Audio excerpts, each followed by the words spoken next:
You ever come home to find 50 strangers barbecuing on your family's lakefront, acting like it's theirs, only to hear the HOA president say she gave it away while you were gone? That's what hit me one June morning in Willow Pines, outside Raleigh, when Cynthia Wash smirked, "It's community property now, Nate," thinking she'd stolen my grandpa's legacy. I built something to burn her greed into her memory every day, bright, legal, and relentless. Let me back up a sec.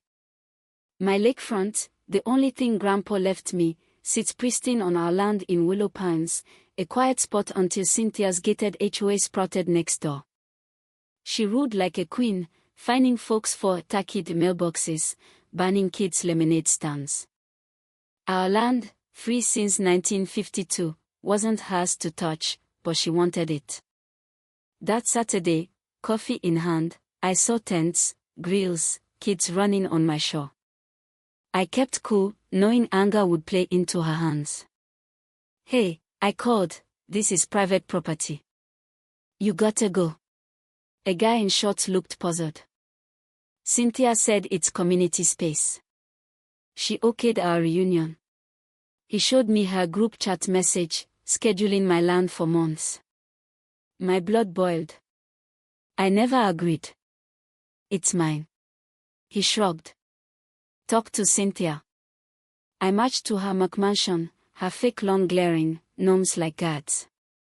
She answered in a silk robe, mimosa in hand, smile icy. "Nate, what's wrong?" I shoved my phone at her. 50 people on my land, Cynthia. You called it communal." She sipped, smug.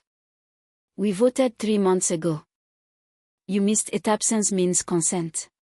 I was livid. "I was in Texas, helping my sick mom." Her eyes gleamed. "You let folks use it at the spring festival. Witnesses heard you say, 'Enjoy the view.' Bylaws say that's agreement." "That was a one-time kindness, not a giveaway." "This is theft," I growled. She leaned in, breath sharp with booze. "Community's got it now, Nate. Deal with it."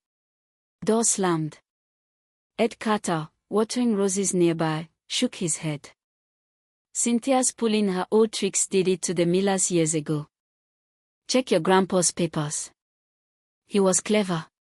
I dug through grandpa's files, the party's noise mocking me. Trash littered my lawn by dusk, and a new sign by the lake read, "Willow Pines Community Recreation Area, Est. March 2025. She'd schemed while I was gone. A hidden sign listed fees, $20 daily, $50 camping, events by HOA. Cynthia was profiting off my land. Next dawn, I snapped photos. Cynthia led a tour, selling my lakefront, $20 for members, $50 for outsiders. I called Sarah Nguyen, Grandpa's estate lawyer. "She's running a business on my property," I said, voice tight. Sarah gasped. "Fraud, maybe tax evasion. Check the deed for agricultural usage trumps HOA rules." I found it, 1952 deed, agricultural designation, with Grandpa's fence sketches, angles for crop protection. His note, "Protect it, Nate. Use brains, not brawn."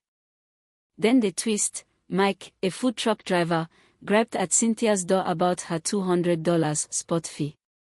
I overheard. "How long?" I asked.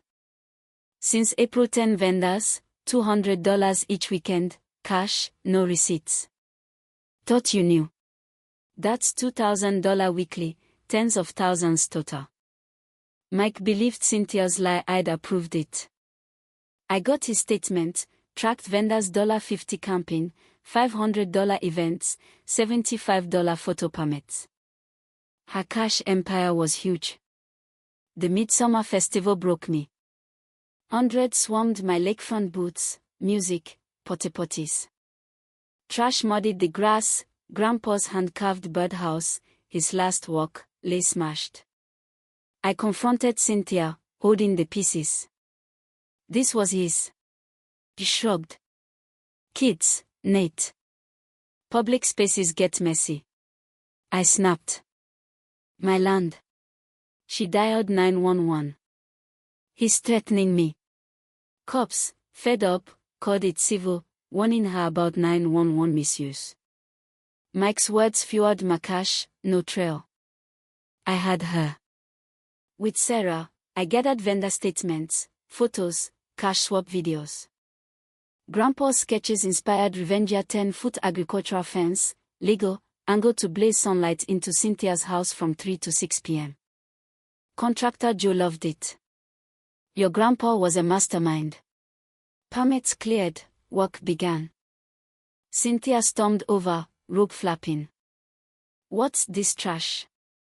I handed her permits. Agricultural, legal. She called the city, cops, nothing worked. The fence rose, wood and metal on my side, dull corrugated panels facing her, angled perfectly. Completion day, Cynthia laughed. That tin can's ugly, Nate. Think I care? I waved, silent. At 3 p.m., her scream echoed.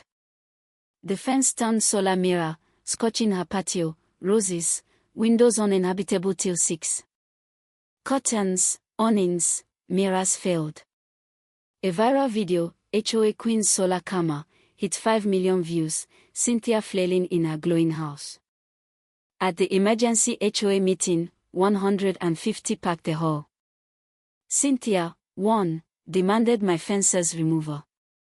Sarah showed the deed, permits, state law. It's legal. Cynthia raged. He's torturing me with sunlight. Sarah smirked. Sun's not a crime. Then the twist, Cynthia's hired surveyor revealed her garden and patio encroached 40 square meters onto public parkland. Gasps. Sarah dropped the bomb. Cynthia pocketed $50,000 in cash from Nate's land fraud. Vendors confirmed. $200 weekly, no receipts. Cynthia screamed, I earned it. The board ousted her 90-5, audited funds, ordered her parkland cleared.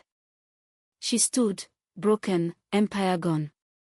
3 months later, Cynthia faced fraud charges, fines, restitution, her house sold cheap. The fence stands, a daily burn. I rebuilt Grandpa's birdhouse, Lakefront mine again. But a man at the meeting, Cynthia's brother, a developer, said, I don't lose, Bennett. He vanished, dread lingering. Was Cynthia a thief or a puppet? Did I push too far? Ever face someone stealing your roots? Share below. Let's talk justice, legacy, and what's coming. You ever come home to find 50 strangers barbecuing on your family's lakefront, acting like it's theirs, only to hear the HOA president say she gave it away while you were gone? That's what hit me one June morning in Willow Pines, outside Raleigh, when Cynthia Wash smirked, it's community property now, Nate, thinking she'd stolen my grandpa's legacy. I built something to burn her greed into her memory.